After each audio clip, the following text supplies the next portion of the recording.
नमस्कार, आमी चंद्रानी दिन जापनेर आरो एकटी नतून भिडियोते आपनादेर सकलके स्वागत जानाई। आज बानाच्छि रुई माछेर कोरमा। एखाने 6 पिस रुई माछ निये नियेछि। एर मध्य नुन, हलुद, काश्मीरी लंकार गुड़ो दिए सादा तेल दिए मैरिनेट करे 20 मिनट मतन रेखे देब।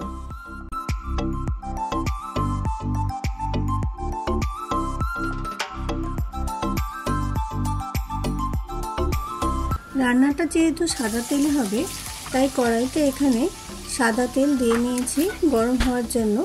एरपरे কিছুটা পেঁয়াজ দিয়ে পেঁয়াজটাকে বেরেস্তা করে নিতে হবে।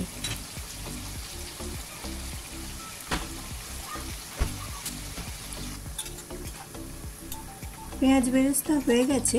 এরপর এটাকে ভালো করে ঝাঁঝরি দিয়ে তুলে নিচ্ছি। পেঁয়াজ ভাজা তেলটার মধ্যেই মাছগুলো এক এক করে ছেড়ে দিচ্ছি। এবার মাছগুলো ভালো করে ভেজে নিতে হবে।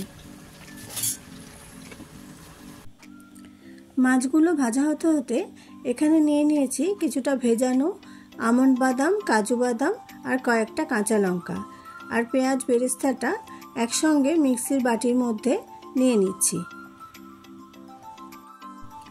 হাফ কাপ টক দই এর সঙ্গে অ্যাড করে একসঙ্গে পেস্টটা বানিয়ে নেব। মাছগুলোর এক পিঠ ভাজা হয়ে গেছে। আমি মাছগুলোকে উল্টে উল্টে দিচ্ছি যাতে অপর পিঠটাও ভাজা হয়ে যায় ভালো করে।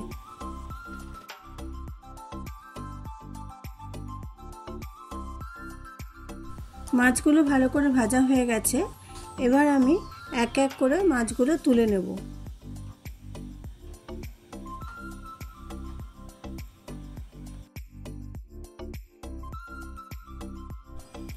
মাছ ভাজা তেলটার মধ্যে এবার আমি ফোড়ন দিয়ে নিচ্ছি। ফোড়নে নিয়ে নিয়েছি একটা তেজপাতা, গোটা গরম মশলা এবং মৌরি। ফোড়নটা ভালো মতো ভাজা হয়ে গেলে এর মধ্যে দিয়ে দিলাম 1 টেবিল চামচ আদা রসুন বাটা।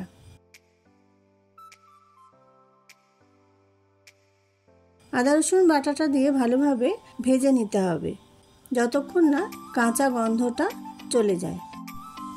এরপর এক এক করে নুন, হলুদ গুঁড়ো, কাশ্মীরি লঙ্কার গুঁড়ো, জিরে গুঁড়ো, ধনে গুঁড়ো এবং কিছুটা গোলমরিচ গুঁড়ো দিয়ে দিচ্ছি। এবার ভালো করে নেড়ে মিশিয়ে নিতে হবে। ভালো করে কষানো হয়ে গেলে এর মধ্যে দিয়ে দেবো হাফ চামচ চিনি।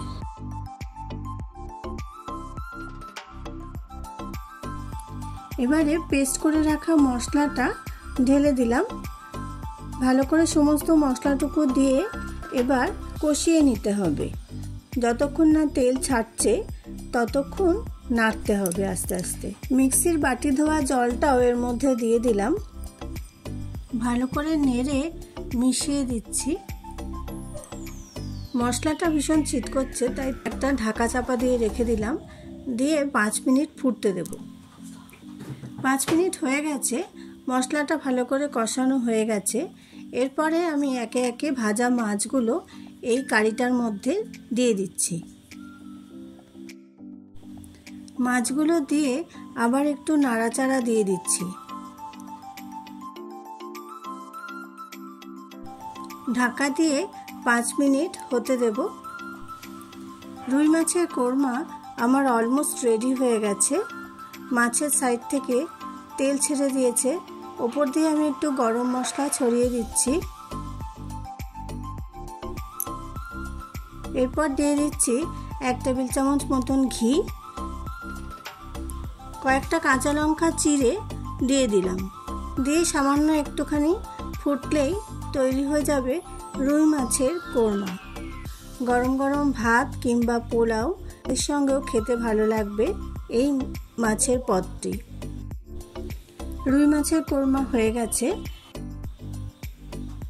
মাছের রেসিপিটি বাড়িতে অবশ্যই ট্রাই করে দেখবেন এবং ভালো লাগলে আমাকে কমেন্ট করে জানাবেন।